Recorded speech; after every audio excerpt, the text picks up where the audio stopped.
Right now, we're sitting in front of hip hop legend, icon, philosopher, businessman, and definitely when you talk about MCing, he is always in the top two. You know, notice I said top two is never the top three, never the top four, but a lot of times we talk about the greatest MC to bless the mic. You're either one or two. We're talking about the one and only Blastmaster KRS-One. First of all, man, it's good to sit down and chop it up with you. Indeed, indeed. Davey D, man, what is going on? Well, what's going on, man, is that you are crossing a threshold, which, you know, it's funny on the surface, but it's actually new ground for a lot of people. And there's a whole slew of people that came out of your school, you know, that 85, 86, 87, that are now going to be celebrating their 40th birthday, entering into that age bracket that when we were younger, we'd go, man, there was some old guy up at the station. He must have been like 40 years old, you know. Yeah, that guy, man, he looks like he's 40. And now, you know, it's going to be people like yourself, the Big Daddy Kanes, the Biz Marquis, the Chuck D's have already passed there, and on and on and on. A lot of legends are now hitting 40 in a medium that is celebrating its 32nd, 33rd birthday, talking about hip-hop. And I guess, to me, it makes me want to ask, first of all, how does it feel to be around so long, and what does one do now when you finally hit the threshold that seems so far away, which we used to talk about, like it's those people in their 40s, and now you're there. And now you're there. You know, it was just the other day I was on the train riding back and forth from the World Trade Center all the way to Queens, actually, 179th Street in Queens, on the E train, back and forth, up and down. It was just yesterday. This is 1985. It's 2005. And I just say, you know, time flies when you're having fun. Time flies anyway, and the more technology we get in life, the faster time is going to appear to fly as well.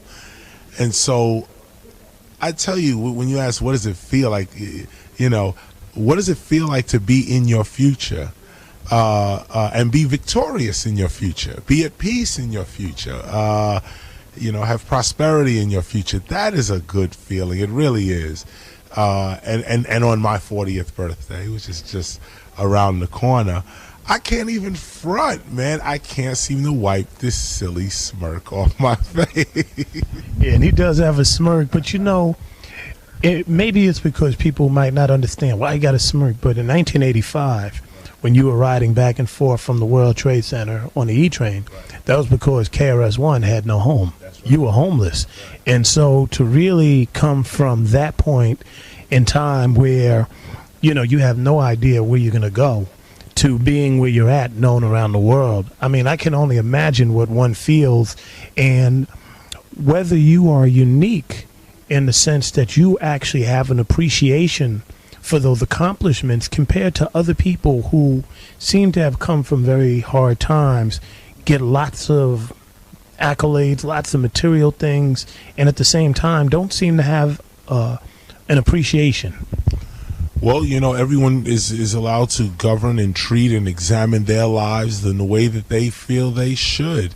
I thank God for every breath that I breathe every day. And maybe that's because of my mother. Maybe it's because of the way I was raised, whatever it is. But the point remains is that when I was young, from very young, I always just, you know, appreciated what I had and, you know, who I was. Even though we were poor, this is just what it was. And maybe I am unique in that sense. I mean, okay, in that sense. But I did meet a lot of people who, I'll put it this way, there used to be a time when a lot of people shared the view that I share today. It's just those people in the 70s and 80s, it was difficult for them to survive. Many of them were killed, some went to jail, others joined the army, others even joined the mainstream through college, did that thing. Listening to us right now, some of y'all nodding your head going, yeah. You know, some of us just grew up and had children. Others of us tried to stick it out in this thing called hip hop in particular. And this is where I bring this conversation right to here, because when you say uniqueness, the only thing I would think that is unique about KRS-One is the fact that I like to act on my visions. I don't see a lot of people, like with all the hip hop summits and the meetings and this. I was talking about this yesterday at the Temple meeting we had yesterday. All the talking at this and that, but no one's actually doing anything. No one's actually going anywhere. No one's actually setting an agenda. Like, here's what we're gonna, and let's achieve this agenda by next Monday. No one's like going in that direction. And the reason I bring that out is because there is a lack of appreciation for what you got. And you could talk all day, all night, and whatever about how you down with this or that, or you even appreciate your art.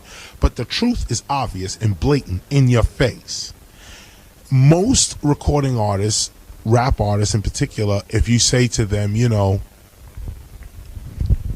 tell me the climate of 1995.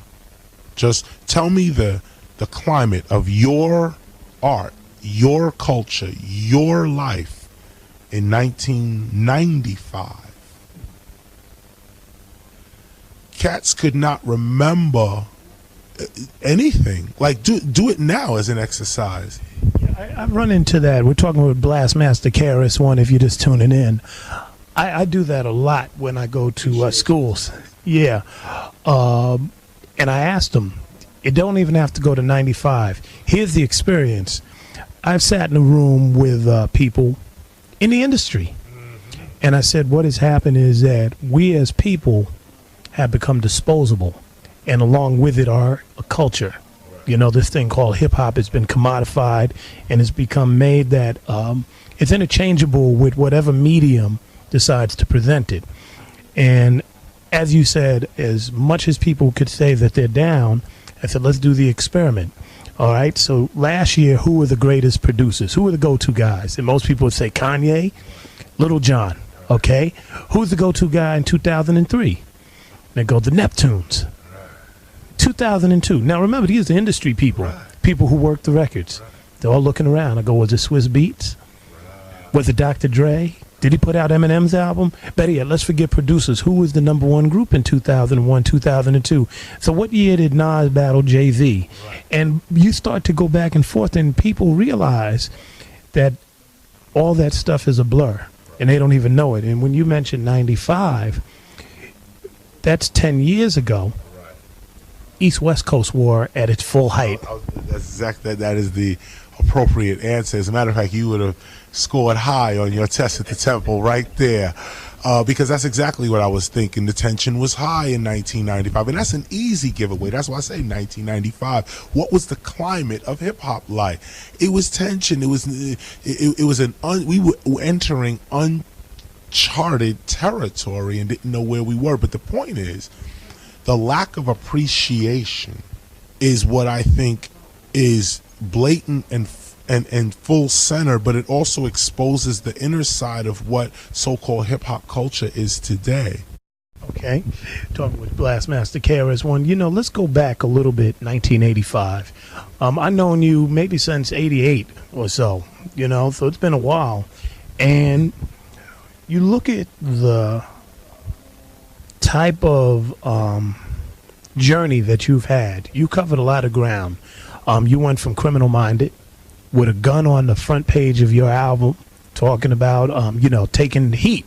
I mean, you was listening to, you know, some people say you, Schoolie D, and Ice-T all putting out albums around that same time, or the forefather of the gangster rap, you know, so-called gangster, and Just Ice in there too. Then we saw you go through all that period, and then you came up with the landmark album with My Philosophy on it, and that's when you took the name Teacher and all that thing, coming out of the depth of Scott LaRock passing. So we've seen you go through that. Then we've seen you go through all the other manifestations, you know, talking about humanism and metaphysics. Seen you go through the thing where you were Pan-African, you know, dealing with that, stop the violence, all these things. And, you know, and we can go all the way up to even doing songs with Puffy. Yeah. A lot of people don't know you did songs with Puffy. Like, hey, let me try this mainstream thing. Yeah, and yeah, you did the whole reggae thing. But the point I'm getting at, all the way up to now, where you have this discussion about I am hip hop. One can look at it from two sides. One is like, can dude make up his mind? Is he contradictory? What's wrong? What's going on? The other thing is, well, I'll let you answer it. How do you say, where is Chris coming from when we look at this long legacy of you dipping and dabbing in everything from reggae to Pan-Africanism to messing with rock and roll people to P. Diddy to being an executive at a record label to now? I love it. I love it. I love it. First of all, thank you for doing your homework. Wow. First of all, what you're seeing is the making of a hip hopper. You're seeing the making of hip hop's teacher. You're seeing the making of an MC. I would hope that my life is lived openly and publicly enough, at least the portion that you do get to see, my recording life is lived publicly, so that those that come after me, which I don't know, for me, I'm a sucker for those that come after me. For some reason, I care about the people who are actually going to pick up my album 20 years from now and say, how did he do this? Why did he do it? What impact did this make? And can I glean any kind of inspiration from it now? A lot of people want the old KRS who was standing on there with the 9mm and the Malcolm X pose by any means necessary. A lot of people want the Pan-African Chris. A lot of people want the Chris without the spirituality and all the other things. So, but that's the answer. Paul said, I am all things to all people. That's the work you have to truly minister to today's audience, or teach even today's audience. If you want me to be Muslim, I'll be Muslim. I've studied Islam for 25 years. Let's talk. If you want me to be Christian, I'll be Christian. I got saved at Clarence E. McClendon Church when it was here in Los Angeles. I tried to put a gospel album out. I tried to, what more can I do in the Christian world? Okay, I frequent churches, this, that, and the other. You want me to be a Jew? I'll be a Jew. The Torah is dope. And also I've been to synagogue a few times and even studied. But are you really those things if you're dipping and dabbling and not staying with it to the degree that some might? And the reason why, here's the reason why I'm asking this. Because there are a lot of people that got really turned on to hip hop, and really, when you're coming out of that golden era, the era of Afrocentricity, when you're doing videos with Malcolm in the back, first time people ever seen that woke up a lot of people, and they took a journey with you. But with that journey came, okay, I'm waking up to Malcolm, I'm studying all this, and now I'm turned on. I know about the Panthers, Nation of Islam, all these things. So now I'm building on these blocks. Well, while you have Malcolm, I'm studying Malcolm. You're talking about around 87. Well, really 87 album-wise it would be 88, but let's say 87 to 90, because 91 jumped off with humanism, human education against lies, and all of that. But right there in my study with Malcolm, really the civil rights movement, period, just that whole thing there. I was also studying with Kwame Ture, who led me into the Pan-Africanist movement. It was two brothers, one by the name of Zizwe, Professor Z, and he introduced me to Kwame Ture, then alive, the late Kwame. And so Kwame began to go on tour with me, and we toured around for a few places, and was teaching me the inner workings of the civil rights movement, things that I could never really say right now, things that you probably even know yourself, but the inner stuff that comes out in books now, and people are shocked. Oh my God, he was really like that. Well, Kwame was hitting us with all of this back in 91, like 90. The Gulf War that jumped off somewhere between 91, 92 with the first Bush president. The whole point of Human Education Against Lies was the war is not over. Just because they took it off TV doesn't mean that the war is over. They're still over there now setting up the next attack. Everybody said, oh, it's a conspiracy theory. Here Chris go again with his wild theories. And sure enough, here we are. We are not surprised by the politics of the world because we study. I stopped talking sometime around, actually after Heal, after 92. I stopped trying to tell people what I believe the truth is. The point now is, look, you believe whatever you want to believe, but there's certain things that are real and there's certain things that are fake. And when it comes down to, say, ethnicity, for instance, and you break down what race really is, you come to find that in today's 21st century society, race, ethnicity, class, religious belief or faith, these things have become inadequate in defining the modern human being. What do you mean by that? I mean that what are we more interested in, being black or being human or being spirit or being consciousness? Who are we really? What are we saying we are? Would we rather be white than human, or would we rather be Asian? Would we rather what? When you talk about ethnicity and you talk about race, okay, for a lot of people that is connected with a history and a culture. I am a product of people who went through struggle. I'm a product of people who developed all sorts of cultural aesthetics. I am a product of a history that I'm proud of, which shows that we've overcome and continue to overcome. And I think it would be a betrayal for me to suddenly say, nah, I'm going to put that back there. You can be black and human. You know, it's not an either or thing. I say to be black is to be human. The deepest parts of being black, genealogically, I guess, is being African. The deepest parts of being African is being human. The deepest parts of being human is being conscious. I mean, it's like A, B, C, D, E, F, G. And why would we exist only in one area of ourselves? You have Native American blood in you, too. You have Asian blood in you. You have white blood in you, too. Why are you dissing those other aspects of yourself? Because we live in a world where you are as you're perceived, and you live in a world where we live in a world where we are socialized, which brings about culture. So you know, my culture, you know, if I do have white blood in me, I'm not culturized that way, other than what I'm forced to maybe assimilate to. But if you was to, if your great grandmother was able to look at you right now, she'd say, "Boy, they all white. All these black folk white. They ain't no white. They ain't no more black people." If somebody from the 1700s was to look at the 21st century black male and female, they say they're white. Because everything, there is nothing about us anymore, African Americans in particular, and this really goes for everybody. Everybody's being Americanized, basically. But there is nothing distinctly African about the African American anymore. That's old. No, but there are things that we manifest. Hip hop, and the expressions, oral tradition. But hold on, wait a second.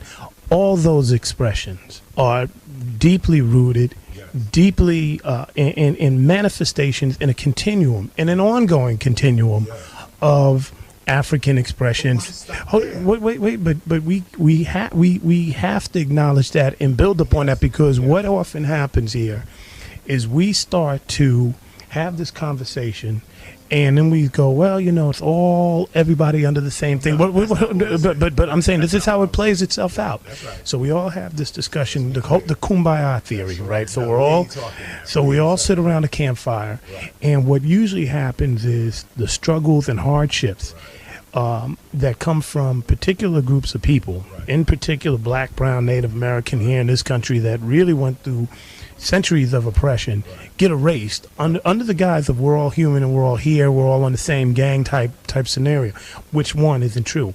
The second thing that happens is that we start to discount the genius of people who've been through so much to have come up with something that has been igniting the world. And you even said it in, when you came up with these things, the definitions, and you talk about street knowledge, as being an added element. Right. So for a lot of people, we have to build upon that part of it ourselves, because first we're shedding something. Well, I think to a large degree, a lot of people are having to shed the type of orientation that we're subjected to through media, through just the way society wants us. So if greed and sex and violence are things that are being sold to us every day, then we become that, and all of a sudden it becomes a part of the culture. This is just American. Remember, once upon a time, if you cut somebody off and you talk bad to them, it was considered rude. Now you do it today a la Bill O'Reilly and other talk show hosts, and that's considered shrewd, smart, and intelligent, and just the way that you got to do it. So people move in that direction, and maybe away from trying to connect spiritually, and even sadder, maybe moving away from trying to acknowledge and embrace history and culture that has been systematically erased from us and told we need to discount it and dismiss it from the time we got on here. So we're dealing with a large number of people, to me, who should really be just dealing with that. That's everything you mentioned right there is the job of the NAACP. You just laid out their platform for the next 10 years. That's what they should be doing. This is hip hop right here. Breaking and seeing graffiti on DJ and beatboxing, street fashion, street language, street knowledge, and street entrepreneurialism. This is what we are living out. African Americans don't respect us, hip hoppers. That's a manifestation of not respecting culture. You can't take those expressions and those core expressions, the dancing, the oral tradition, the DJing, in the sense that it's connected to our, us being people of the drum. Right. You cannot dismiss that and suddenly say it's hip hop and not. No. Let me clarify this. No. First of all, Africa is the motherland, and let me also say Africa is the center and cradle of all civilization. Let's establish that right here and right now. Let me also establish that forever, hip hop will always, forever and ever, raise Africa, or be part of Africa's freedom and liberation and development and so on. As powerful as we can get is as powerful as we will make Africa through our elements, or so on. There's all kind of African MCs, DJs, so on, freely enjoying hip hop. So are we connecting back to expressions that already exist there, or are they looking to us and saying, "Oh, we never knew to do that"? Wait a minute. Let me finish that point. This is the point, though. But when you discuss Africa, you got to discuss Africa in realistic terms. Africa ain't no rosy place. Africa is thugged out. Africa's more thugged out than America ever dreamed. America's wishing they could be as thugged as them Nigerians. Just straight up. Now, what I'm saying is that when you look at Africa, Africa got its own issues, its own issues going on in Africa. These things, everything's not the white man. And some things are embedded in cultures and tribes and people that have to be worked out. Now, usually at the turn of a century, like the 21st century, this one here, you have an opportunity most of the time in human history so far, every 2,000 years, and this is also astrological for those that jump into the metaphysical side of it as well. Every 2,000 years, humanity has an opportunity to recreate itself. Those that know the sciences will know exactly what I'm talking about, but for those that don't, let me just lay this out real quick. Every 2,000 years, in which we're coming now, we're passing, we just left the age of Pisces, we're going now into the age of Aquarius. This is the age where, and for those that, I can hear a bunch of people going, "Oh my God, what is he getting? What is he getting ready to talk about?" That's what I'm saying, man. Are you getting ready to go some astrology stuff? I'm only touching the surface here. I'm only touching the surface to make this one point. The point is this. Africa is deeper than black. It's deeper than melanin. Africa, the concept of Al-Kibulan is deeper than a skin color or even your political tie. This too is a state of consciousness. Now, I consider myself a quantum philosopher, or the one who studies quantum physics, or the seeker of truth through quantum physics. Not my only seeking through truth, but I look at the world quantumly. What does that mean when you say quantum? It means that material phenomenon, my sight looks past material phenomena. I don't live within the material world. I live within the world, within the atomic structure of life itself. Meaning that when I eat, I don't eat for my taste. I eat to live. It could be bitter, disgusting. My mind is not living in the material world to eat. I eat what I know is good for me. Regardless, that means I am living in the atomic world. I'm just eating what I know I'm supposed to eat. Going even further, when I'm looking at you right now, we're close enough to be exchanging cells and atoms and neutrons are being exchanged from my body to yours right now. You have a electromagnetic force field around you right now that's generated by the electromagnetic energy in your body right now. You have an aura that's connected with mine. Just as I'm talking to you right now, our auras, the magnetic energy of our minds, the electromagnetic energy of our minds are also talking as well, just as we're communicating just like this. Now, I mention all of this to say that it is this level of conversation that we have to take ourselves to and hip-hop to. Yes, Africa is the cradle of civilization and the drum and the whole nine. But if you dig deep into African mythology and philosophy, Africa starts pointing to the stars. Africa starts pointing to other galaxies and other dimensions, saying that people came from other planets and gave us what we got. So even if we look at Africa, we got to still rise up from looking at the ground and start looking toward the heavens, start learning how to read the stars, because as long as we think we're black, we forever going to fight our black cause. Don't you realize that you are consciousness? You are God on earth? We're talking with Blastmaster KRS-One. Don't you realize that you are consciousness? You are God on earth? You know... See, part of this I think you're doing just to get a rise out of people, man, because I've known you for long enough just to be like, this guy's going to say all this stuff. And there's people sitting there going, yo, I want him to continue because we haven't completed. You know, we haven't completed the type of attraction and journey that was started when I got albums like By Any Means Necessary. There's a lot of people living day to day. And all this stuff about stars and atoms and auras and all that, they're like, man, when you was talking on By Any Means Necessary, it was helping me pay the bills. Because remember, it came out during the crack epidemic. You know, so you have people like, man, my pops and my moms is out there slanging or smoking.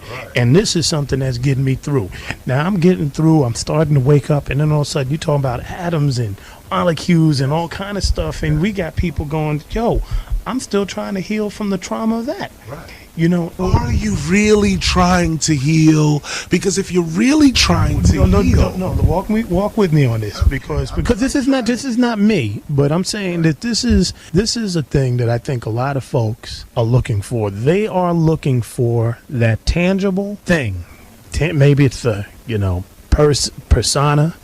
Maybe it's see a movement manifest itself where they can be a part of.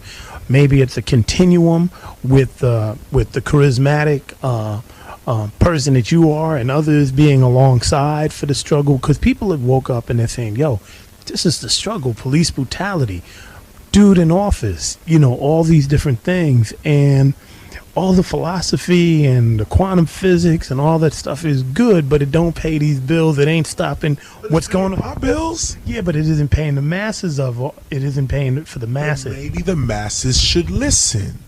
It is a privilege to have knowledge. This is not something that is to be broadcast over the radio.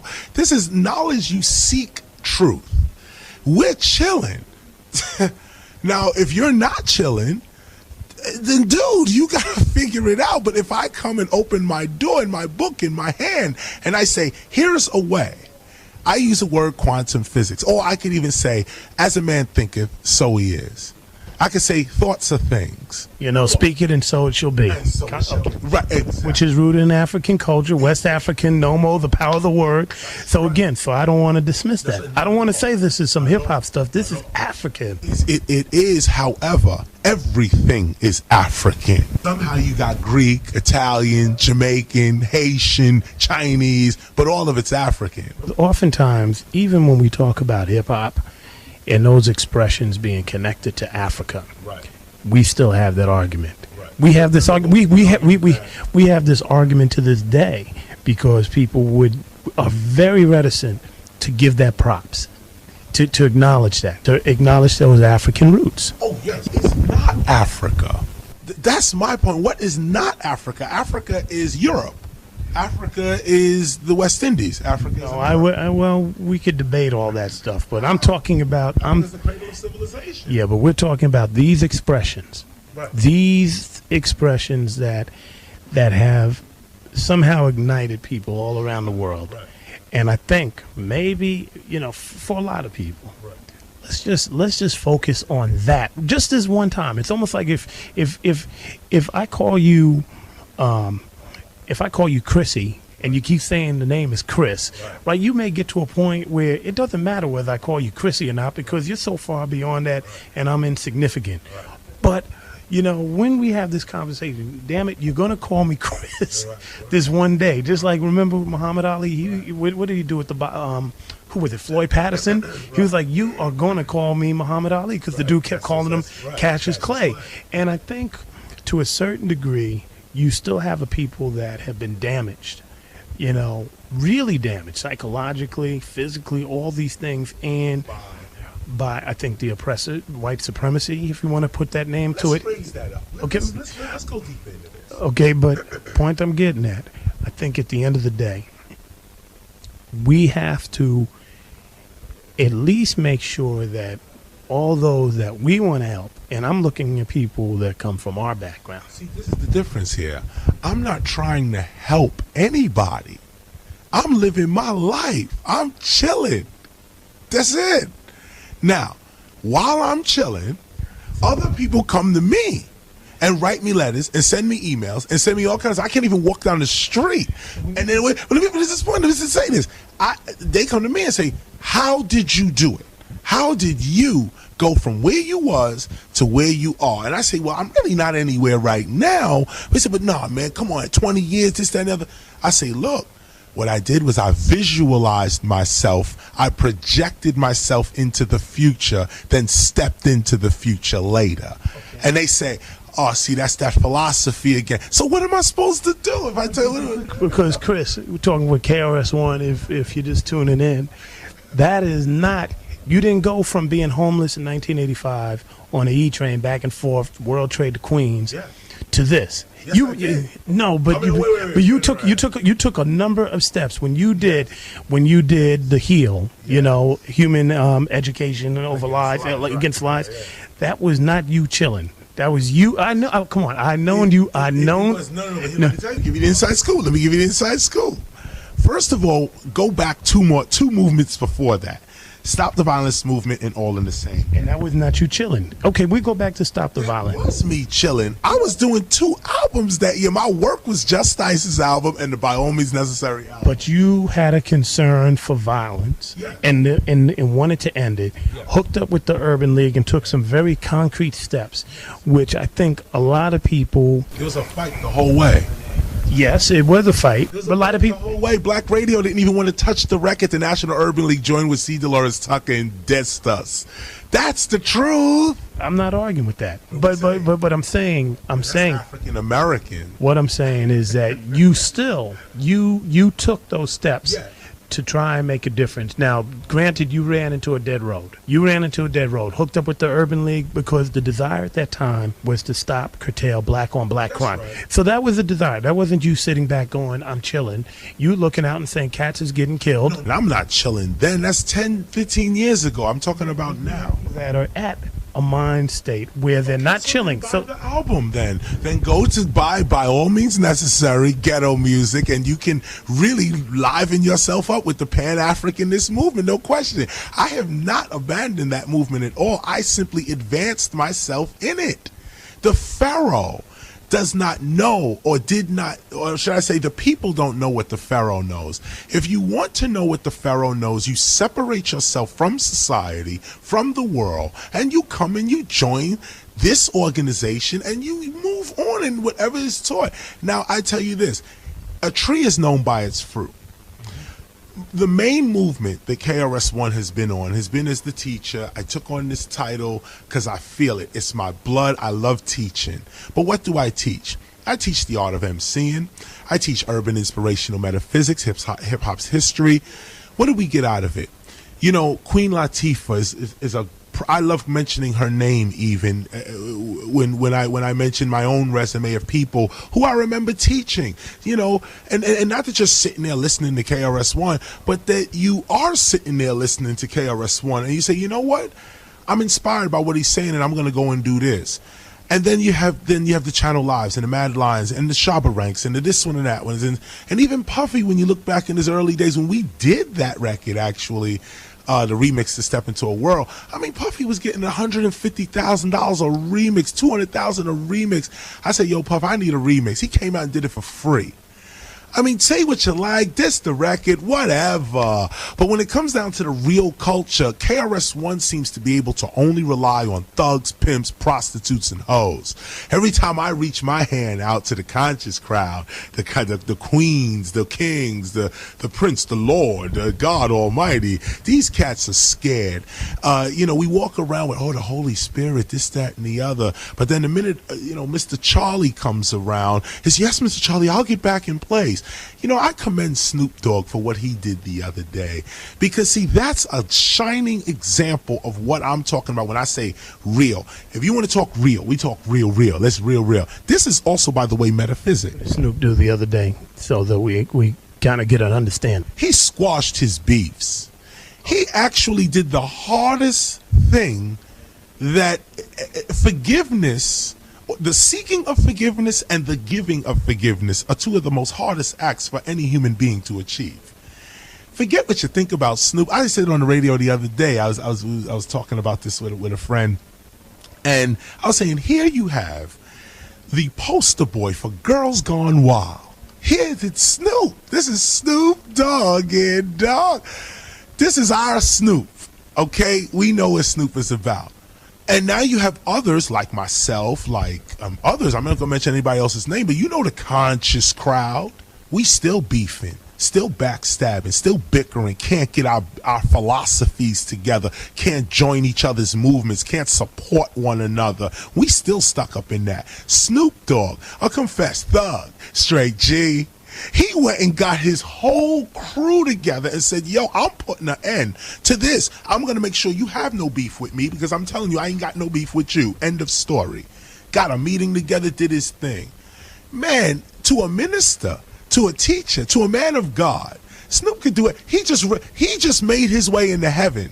And the rest of these cats sitting on their knees praying and talking words to God don't even understand what the spiritual life is about.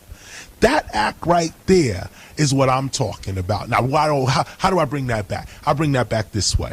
That's our culture. That's distinctly, that is, what is culture? That is distinct. That is distinct. That is, oh man, you got me thinking about this. Criminal-minded to spiritual-minded. That's what Snoop did. That's what 50's gonna do. That's what Chingy, that's what everybody's going. Now you mentioned Snoop. See, this is a good thing when you have history, because you can go back. And I'm not going to go back, and I'm not going to go back and put it on people just for the sake. But Snoop had a 10-year backslide and a 10-year misstep. I was at the meeting at the minister's house in '96 after Biggie got shot. I sat next to Snoop. You know, it was me, Snoop, Too Short, Nate Dogg. I heard what Snoop said that day. I saw Snoop's reaction when he made the promise to end the beef then. I was in that room when everybody sat around at that meeting. I think you and P. Diddy might have been the only ones who weren't at that meeting, but all these people, tears in the eyes, heartfelt things, Cube sat down and ended his beef with Common. It was a beautiful thing, right? So how do you go from that and a year later to all the beef in 10 years? And what happened is a lot of people got hip to Snoop and joined up with Snoop and liked Snoop and became attracted to Snoop because of that beef. And there was a legacy that may have been left behind because they were riding for Snoop. And I'm just using him to make the larger point.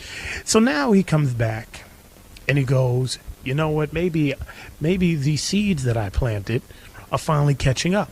Now, it's great. I'm glad he had the summit and he brought everybody together. And he did a beautiful thing. He got everybody together. But game is still beefing. So you still have that going on, and I'm gonna encourage people to keep doing it, but I'm also going to say that there has to be some responsibility because you sat in that room and you made a pledge 10 years ago to end the beef then, and then you didn't. Well, maybe we can't say that he didn't. We can only say that it took 10 years for him to achieve it. But here's my point: because we are human and we fall victim to these various temptations and sometimes the deliberate attempts that come from the outside constantly, COINTELPRO, police, all that stuff, to constantly keep us off our game, then I don't think it's as easy as sitting there just saying, I thought it and then it will be. I think we have to constantly. See, it is. And this is a good teaching session right now. It is that easy. It is so simple. The truth is so simple that it's complicated. People don't believe that they can actually live the life they want to live. They don't believe that they put, most people put more. When people going through oppression, Jim Crow, slavery, you don't think those brothers and sisters were thinking freedom, dreaming freedom, praying freedom, but they didn't have it? Yeah, no, they did have it. They didn't have liberty. They had freedom. Wait, whoa. Chris, man, you just saying things. No, let's clarify the point. Liberty is what they did not have. They could not walk in their environment freely. They could not walk freely in their environment. They were restricted in their environment. Freedom is an inward thing. You declare that you're free. Can't nobody make you free. These people, our grandfathers and grandmothers, speaking of African American history, a history that I will never give up or give away or this, but we'll get back to that later. But going back to that, think about this. When you're on the slave plantation and you're picking the cotton, there's two types of people picking the cotton. One who believes they're supposed to be there, and another one who believes they're not. The one who believes I ain't supposed to be here, I'm free, they still may be picking the cotton, but they believe in their heart, I know I ain't supposed to be here, and the first chance I get, I'm getting out. The other person doesn't even make an attempt. There may be a third person. The one is like, I'm not free till everybody's free. The Harriet Tubman. I'm saying that there is, and there's a history. That's a tall hill. No, I don't think so. The Harriet Tubmans who had their freedom and went back. Tubman is like Jesus Christ. Like you only get one or two of those. I'm talking about the regular general massive. It wasn't too many Harriets. Cats was on that plantation, and if you wanted to get off, you either worked your way off and bought your freedom, or you escaped and ran and tried to do something else with your life. There's a whole legacy of people that have tried to make sure that all of us are free. All of it, and the struggle continues as long as one of us is downtrodden. So it comes back to my original. No, I disagree. I would go, see, and again, now you just got to know who you're talking to in this sense. My reality is not just history.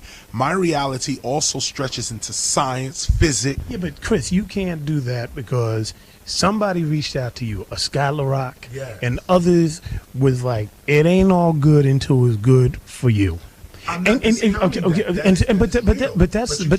can lead a man to water. What is it? We haven't even attempted to lead everybody. There's a lot of people. No, there's a lot of people that hadn't been led. There's a lot of people that Not today. Not today. There's a library on every corner in the United States, and there's a liquor store on every corner. You have a choice, brother. Yeah, you have a choice if you're over 30 and know better. No. But you don't have a choice if you don't have. 2 years old, you have a choice to make. I'm going to go this way, or I'm going to go. This doesn't work for me right now. This does work for me. Chris, why do people? Here's the thing. Why do people keep doing things that don't work for them? That's the question. Well, yeah, but why do you keep doing what don't work? Same reason why people may stay in an abusive situation. Exactly. You don't know how to get out, and so therefore, but wait a second. But no, yeah, but people do listen, but sometimes it may take, as it did Snoop, 10 years before you finally get it. And but wait a second. And Snoop came to that conclusion not on his own, but Snoop came to this conclusion to do this peace thing because there were people outside of Snoop who stuck with him and stayed in his ear and said, brother, you have to keep, kept at him. So the point being, Snoop may be the face of that summit when they ended the West Coast beef. But when we really want to keep it real, we have to look at all the other people that were doing the work around.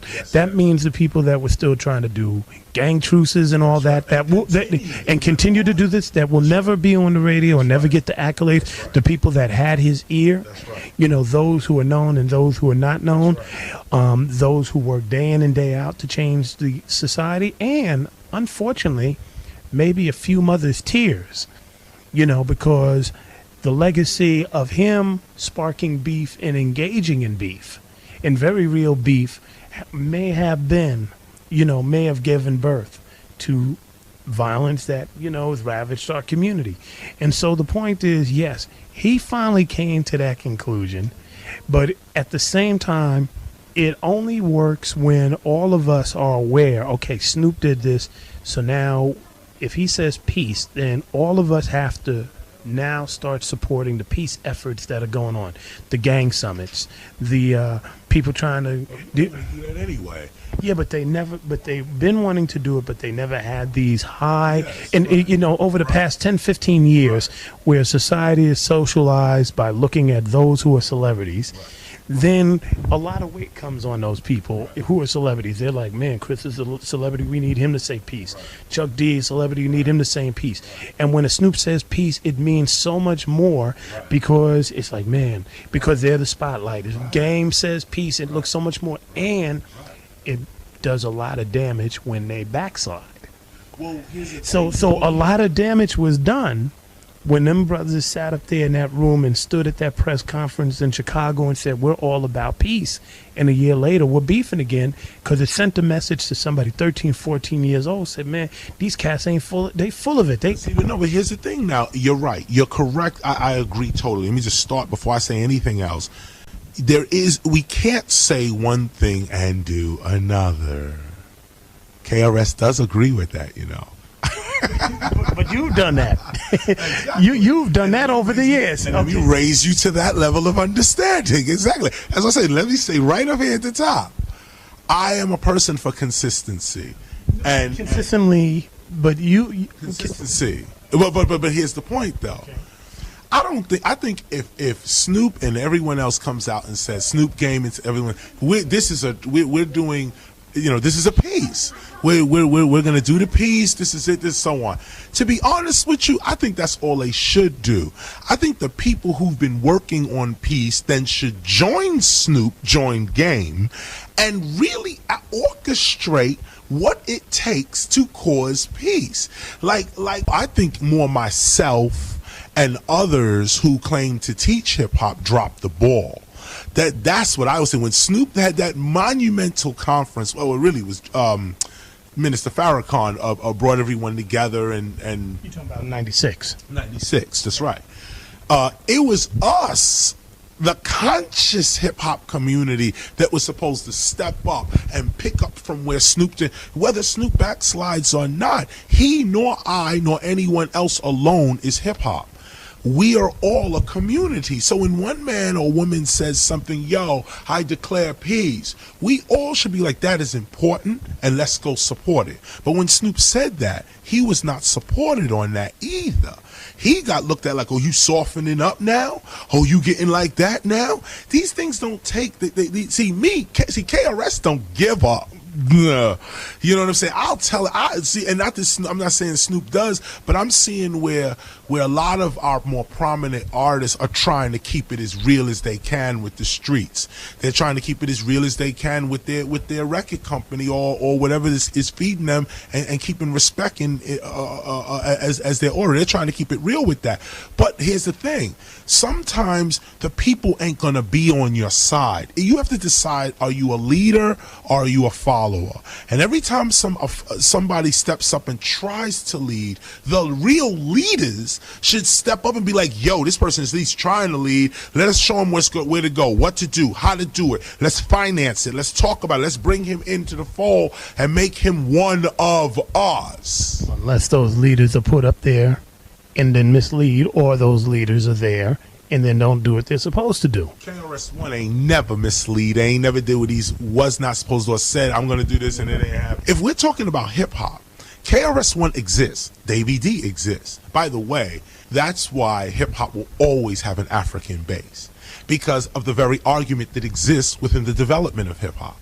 I don't argue against the African base, but I do argue against us getting stuck in Africa.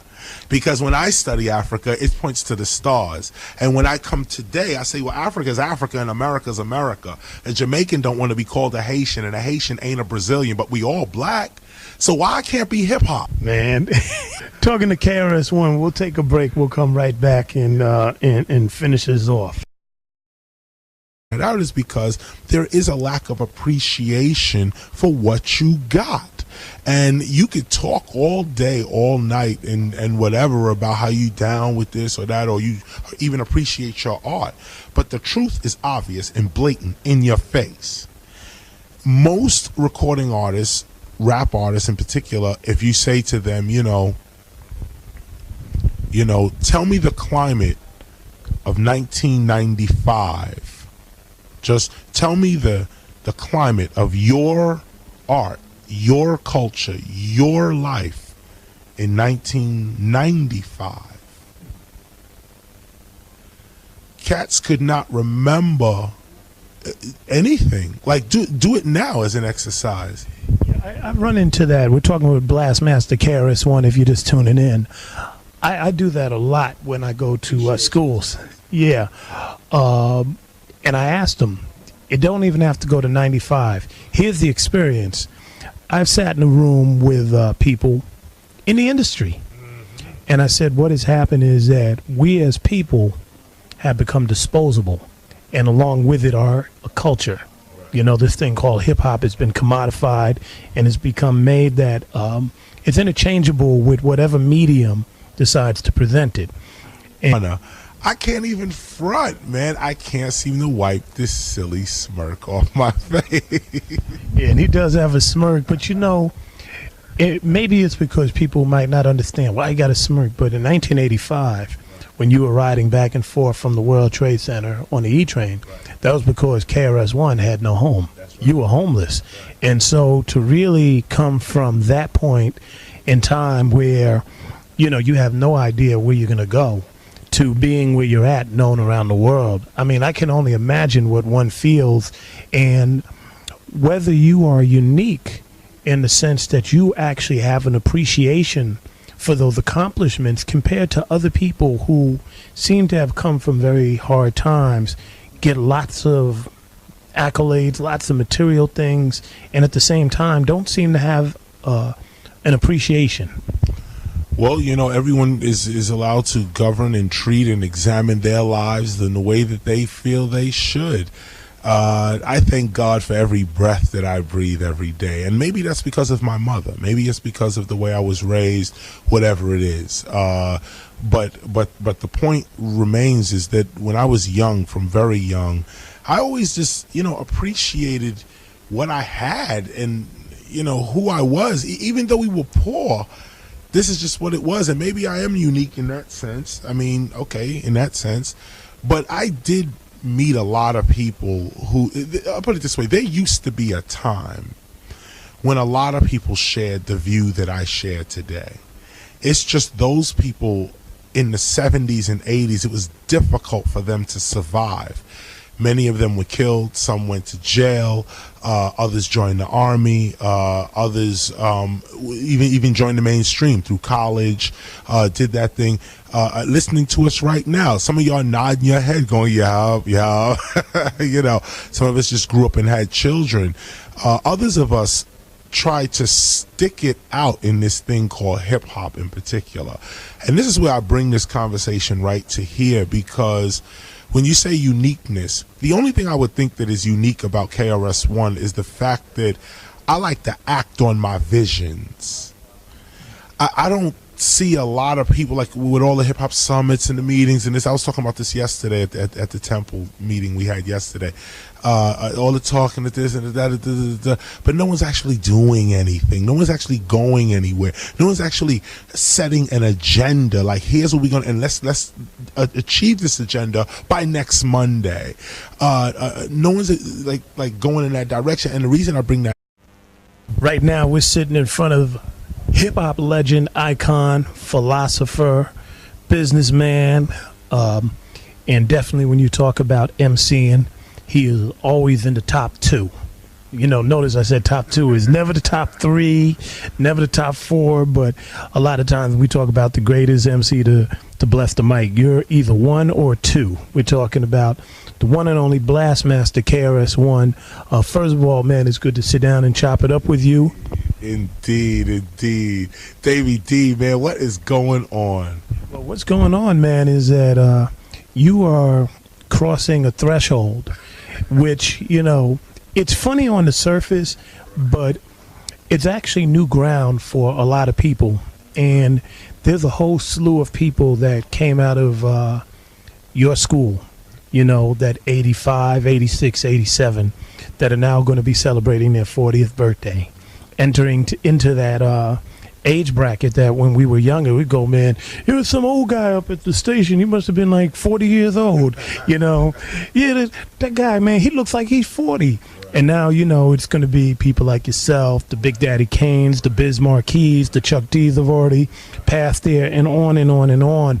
A lot of legends are now hitting 40 in a medium that is celebrating its 32nd, 33rd birthday, talking about hip-hop.